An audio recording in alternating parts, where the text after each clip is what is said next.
Olá! Estamos aqui com o projeto Explorando o Espiritismo, a minha relação com o mundo, dando continuidade ao tema do mês, onde estamos falando da jornada do espírito, né? Produzir, descansar e partir. E hoje nós vamos falar do repouso, o direito de parar. O repouso está na lei divina. Por que que o repouso está na lei divina? Quando nós vamos no Livro dos Espíritos, há um capítulo que fala da lei do trabalho, uma das leis morais que contempla a lei divina. Aí olha que interessante. O capítulo começa com a seguinte pergunta que Allan Kardec faz aos espíritos: a necessidade do trabalho é lei da natureza? E aí os espíritos respondem: o trabalho é lei da natureza, por isso mesmo que constitui uma necessidade. E a civilização obriga o homem a trabalhar mais, porque ele aumenta as necessidades e gozos. Aí, Allan Kardec continua dialogando com os espíritos através das perguntas e respostas, e ele chega num seguinte ponto, que está no subtítulo Limite do Trabalho, Repouso. Allan Kardec diz: sendo uma necessidade para todo aquele que trabalha, o repouso não é também uma lei da natureza? Aí os espíritos dizem: sem dúvida. O repouso serve para a reparação das forças do corpo e também é necessário para dar um pouco mais de liberdade à inteligência. Olha a necessidade do repouso para criarmos, né? A fim de que se eleve acima da matéria. Por quê? Porque quando nós estamos em atividade, estamos aqui, ó, corpo, matéria, né? Agindo e interagindo. Quando nós repousamos, a concentração não está aqui, né, no movimento corpo-matéria. A concentração volta para a mente. E aí é a oportunidade que a gente tem de transcender essa relação física, né. E aí Allan Kardec diz: qual o limite do trabalho?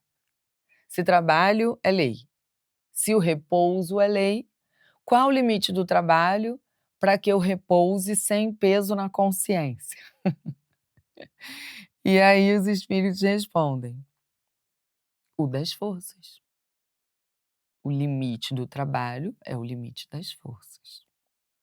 Quanto ao resto, Deus deixa livre o homem.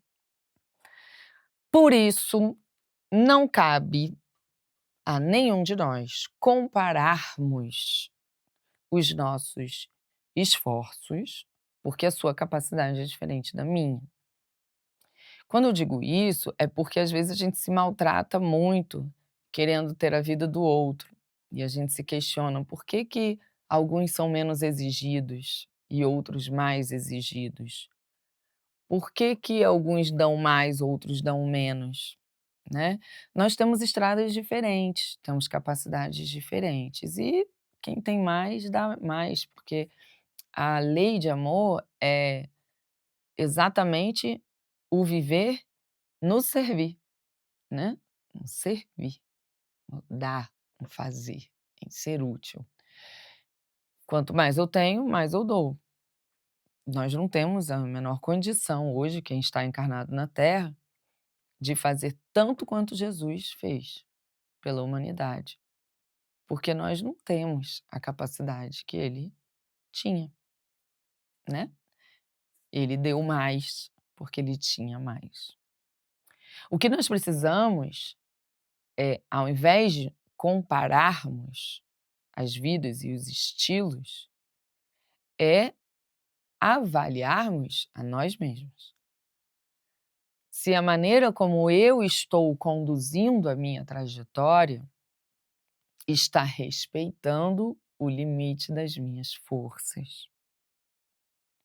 E quando eu entendo que há um limite, eu também preciso avaliar se é um verdadeiro limite da força ou se eu estou querendo colocar um limite aqui, por preguiça, por falta de compromisso ou por fuga dos esforços. Deus tem uma relação com a gente muito justa. Então você consegue me convencer sobre os seus limites, mas Deus conhece seus verdadeiros limites. Por isso a frase conhecida que ninguém carrega cruz maior do que consegue carregar. Às vezes nós falamos: "Eu não suporto mais, eu não dou conta disso". Ora, mas se eu realmente não tivesse condições de suportar, se eu realmente não desse conta disso, Deus me tiraria dessa condição, porque Deus é amor, Deus é responsabilidade, é justiça, então ele não vai me colocar sob uma condição destrutiva. Ele me coloca sob condições transformadoras. Então dói? Dói. Em muitas das situações, dói. Em muitas das situações, sentimos o desconforto e achamos que estamos no nosso limite. Por quê? Porque fomos levados a um lugar que ultrapassa aquilo que sabemos fazer. Quer dizer, eu tenho já habilidades desenvolvidas, eu tenho conhecimento, eu tenho maturidades, inteligência despertada, e eu sei chegar até aqui, mas quando a vida exige que eu ultrapasse isso aqui, né, esse limite do que eu sei, eu entendo que eu não tenho condição de dar espaço, porque eu não sei, entende? São limites, eu já sei viver até aqui, daqui para cá eu não sei lidar. Então quando Deus me traz daqui para cá, eu acho que Ele me colocou num lugar que eu não tenho condição. Mas se Ele me colocou aqui, é porque eu tenho total condição de despertar o que esse cenário vai exigir de mim. Porque eu só desenvolvo uma nova habilidade quando eu preciso dela, entende? Então se Deus sempre me levar a esse limite do que eu sei, eu não vou aprender mais, eu vou viver sempre fazendo o mesmo. Mas quando Deus identifica que eu estou pronta para dar um próximo passo, para despertar novas habilidades, nova inteligência, compreender outros valores, outros conceitos da vida, ele me tira desse limite aqui, ó, e me traz para cá. E aqui é onde está o limite real que eu suporto. Então Deus vai me manter aqui, ó, dando um próximo passo de desenvolvimento. Ele não vai exigir de mim o que eu ainda não estou pronta, esse outro passo. No Livro dos Espíritos, quando a gente vai na Lei do Progresso, a Lei do Progresso explica exatamente isso. Você precisa dar um passo para te habilitar para outro, para te habilitar para outro, para te habilitar para outro. Por isso o progresso não é um salto. Ele acontece realmente num movimento de conquista da inteligência a cada passo que se dá. O que significa que, se você está sendo exigido ou exigida a ter uma habilidade que você não tem, a lidar de uma maneira que você não sabe, não é porque você não tem condições, pelo contrário, você tem condições de desenvolver essa nova inteligência, essa nova habilidade. Por isso Deus te colocou nesse lugar. Essa avaliação, então, precisa ser responsável. Quando você vai avaliar a sua vida, o seu ritmo de vida, o seu ritmo de trabalho, os seus limites, você precisa realmente compreender quais limites você, com o livre-arbítrio, consegue colocar para o repouso, para o refazimento da mente, para o respirar, o renovar, o higienizar, o criar. E qual limite você não consegue colocar, porque a vida está te impondo. Onde a vida está te impondo, está a providência divina.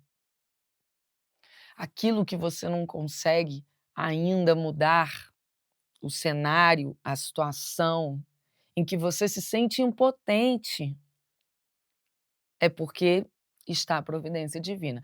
É onde o pai responsável com amor diz: "Aqui quem decide sou eu,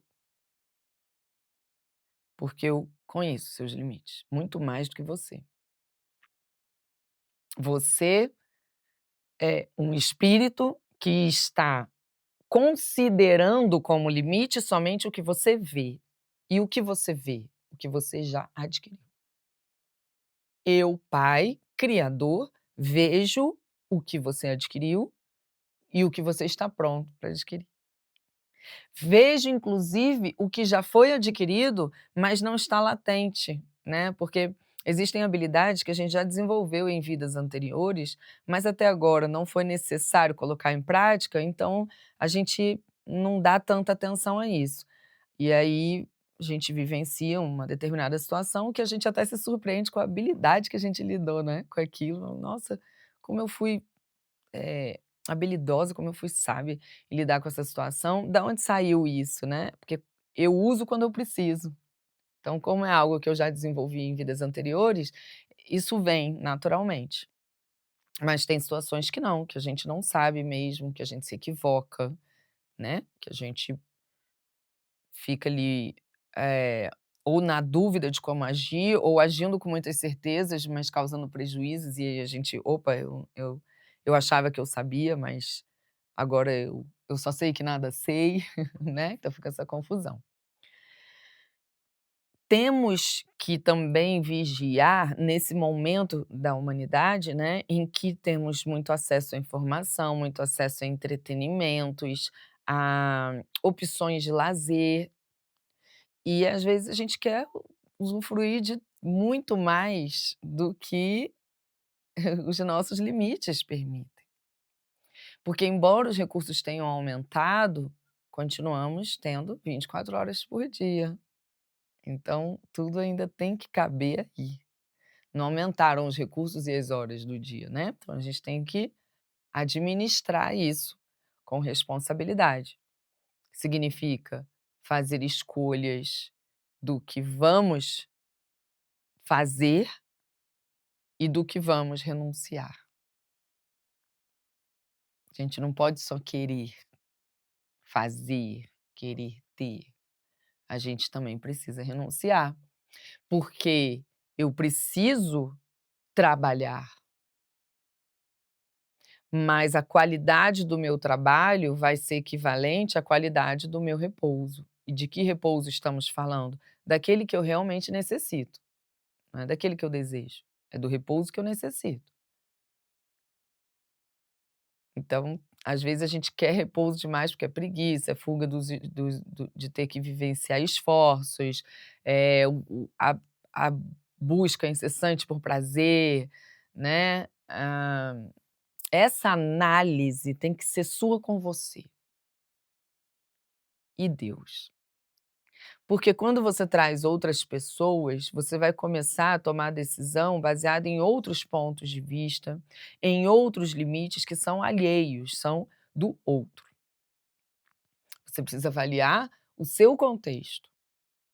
E aí, se você chegou nesse vídeo aqui sem ter assistido aos 2 anteriores desse mês, eu sugiro que você procure os 2 episódios anteriores, para que você entenda o contexto que nós estamos falando aqui. Porque começamos a falar do trabalho, já tem 2 episódios, estamos no terceiro. Então a gente precisa entender o que é o trabalho, para que é o trabalho, como eu devo lidar com o trabalho, para conseguir, então, fazer uma autoavaliação sobre a minha relação com o trabalho e com o repouso. E como eu estou sendo responsável ou irresponsável com essa relação. Lembrando, os 2 são lei. Mas a gente precisa usar com responsabilidade e com honestidade. eu serei convidada a trabalhar conforme a minha força. E eu terei a oportunidade de repousar conforme as minhas necessidades. Mas quando eu uso o livre-arbítrio para fazer escolhas que desrespeitam esses 2 limites, eu começo a viver o efeito do mau agenciamento que eu estou fazendo. Então, se eu estou, por exemplo, trabalhando e no trabalho eu estou fazendo escolhas que invadem a minha necessidade de repouso, eu estou criando esse desequilíbrio, essa desarmonia. "Ah, não, mas no meu caso, eu estou impotente. Tudo que eu posso fazer, eu faço para proteger o meu repouso e para garantir o cumprimento do compromisso do trabalho, mas há uma situação aqui que invade esse lugar. Então, essa invasão é sob a sua ótica, porque a sua necessidade de repouso, Deus permite que você tenha". "Ué, mas então eu não tenho isso de necessidade, porque está invadindo isso aqui, eu tenho isso?" Uhum. É o que Deus está te mostrando. Mas aqui está me desarmonizando, então aí está uma, chamada educativa para você aprender a lidar com o trabalho sem te consumir tanto. Existem, situações, né, a gente pega pessoas que têm burnout e pessoas que não têm burnout. Não necessariamente quem tem burnout vive mais pressão e tem maior volume de trabalho do que quem não tem burnout. Tem muitas pessoas que têm um volume até maior, têm uma pressão até maior e não têm o burnout. Por quê? É a forma de lidarmos com a pressão, é a forma de lidarmos com as tarefas e com o trabalho. Eu não estou colocando tudo no mesmo bolsão, eu não estou dizendo que não há sobrecarga do desrespeito, de uma empresa, de líderes, eu não estou dizendo que não há abusos, eu não estou dizendo isso, ok? Há casos e casos. O que eu estou querendo dizer, trazer para cá, é que há situações em que o burnout é efeito da minha falta de habilidade em lidar com as pressões e com o volume de trabalho e com as personalidades das pessoas que estão interagindo comigo. Ora, por que Deus permite que eu tenha esse volume de trabalho, esse nível de pressão e essas personalidades interagindo comigo? Se eu estou fazendo a minha parte para buscar outros caminhos, para tentar de outra forma, e estou impotente nesse lugar, por que que Deus me permite viver essa experiência? Se me causa dor, se me causa desconforto? Porque há uma educativa. Lembra que a gente estava falando que você só vai despertar uma habilidade precisando dela. Se você ficar sempre num contexto favorável, você vai estar sempre dentro dos limites do que você já domina. Então você não cresce, você não aprende. Então por que que Deus permite que você esteja nessa condição? Porque você precisa aprender a se conhecer, a se respeitar, a se firmar, a se comunicar, a lidar com essas personalidades, a lidar com a pressão sem se destruir, entende? A lidar com o volume de trabalho, agenciando e respeitando os seus próprios limites. Existe uma proposta educativa. E aí, os processos terapêuticos hoje, que nós temos a oportunidade de ter, nos ajudam muito, porque a gente tem profissionais que nos ajudam a digerir tudo isso, a compreender, elaborar a compreensão disso e desenvolver métodos e formas de lidar com essa situação. E assim a gente vai desenvolvendo habilidade. Então, quantos de nós não tem na nossa história dessa encarnação a memória de situações em que nós lidávamos com o trabalho na nossa vida ou lidávamos com o repouso na nossa vida e que hoje a gente já não lida da mesma maneira. Por que que a gente não lida da mesma maneira? Porque a gente precisou mudar. Então é a situação desafiadora que nos chama para uma mudança. Não é castigo, não é essa história de: "Ah, é meu karma, eu vou ficar aqui me chicoteando, é martírio". Não, é educativa. Se te causa desconforto, há uma proposta de mudança. Então reza, conversa com o pai, né, faz a sua prece, abre seu coração, diga a ele o que que você está sentindo frente a essa camada de trabalho, frente à camada de repouso da sua vida. Busque inspiração, leia leituras edificantes, busque palestras, busque conteúdos que vão trazer novas ideias à sua mente, que vão lhe servir de recurso para que você tente fazer diferente. Até você conseguir acertar, encontrar esse caminho de equilíbrio. Nós estamos aqui para nos desenvolver, então vamos aproveitar a oportunidade para despertar essas novas habilidades.